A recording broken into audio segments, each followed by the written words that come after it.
Wicked hearts have sweetest smiles. Chapter 2.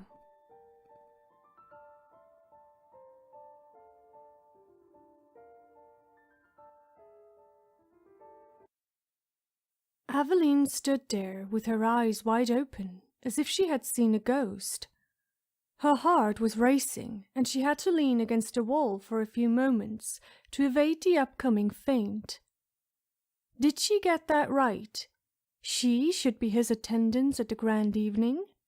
Why her of all the human beings wandering this world? This made no sense. The prince could have chosen everyone of high rank, princesses, even queens of foreign countries, but he selected her. What would the rest of the imperial family say? And the guests? Aveline breathed deeply and returned to the office with trembling legs and a foreign light feeling within her chest. The rest of the day passed by as if it was not real or somehow imaginary. This tingling inside her did not stop and made her fuzzy so that she almost forgot the meeting with Lloyd Asplund. "I'm very sorry for my late arrival, Your Highness," she said breathlessly when she finished running down the corridor with several folders in her hands, small strands falling out of her hair that was tied up with a dark barrette. Lloyd Asplund looked at her carelessly, with his arms crossed, seeming hectically and annoyed in some way, while Prince Schneizel was himself all along, distorting his lips into an indulgent and benignant simper. "It's fine, Miss LaCroix. We also just arrived here. Now then, do you intend to tell us what you have found?" The prince watched the other man beside him in expectation. "Of course." The Earl began to walk down the wide and endless-appearing hallway that led to the technical laboratory, where prototypes of nightmare frames and their further enhancement got explored. "We tried out the hadron cannon as you wanted, Your Highness, but the test was merely successful. Quite the opposite. We had already lost a man when the nightmare frame exploded and half of its parts nearly hit us in the face."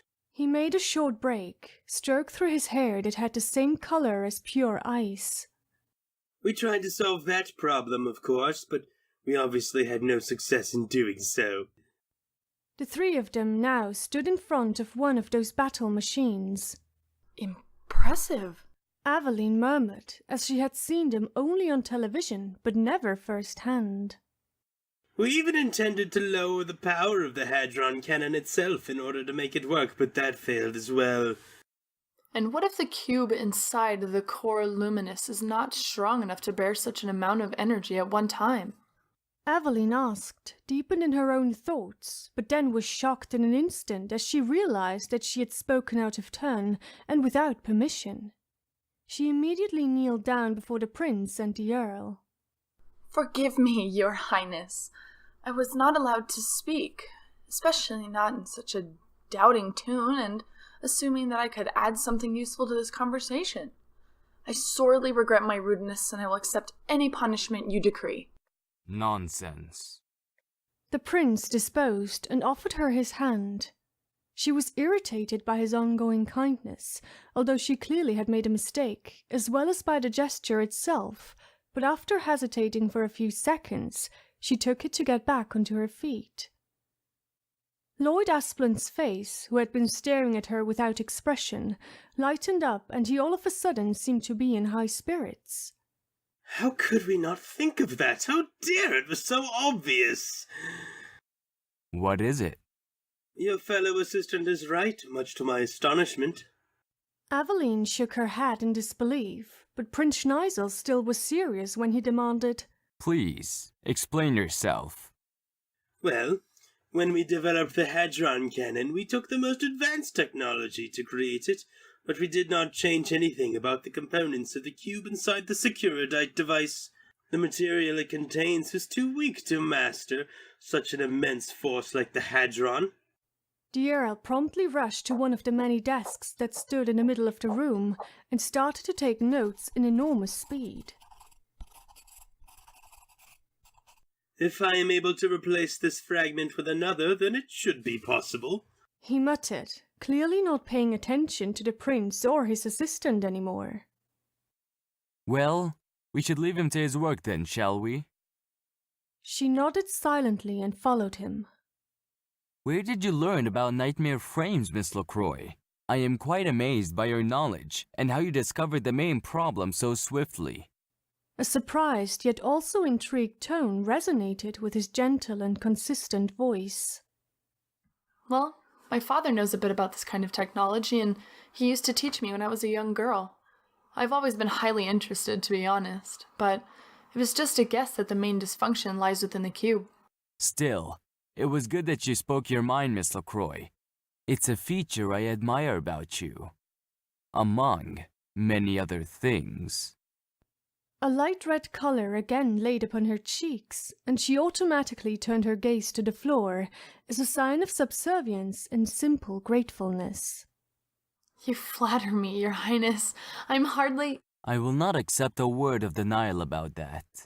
His facial expression still was friendly, but his voice demanded obedience. Forgive me, Your Highness.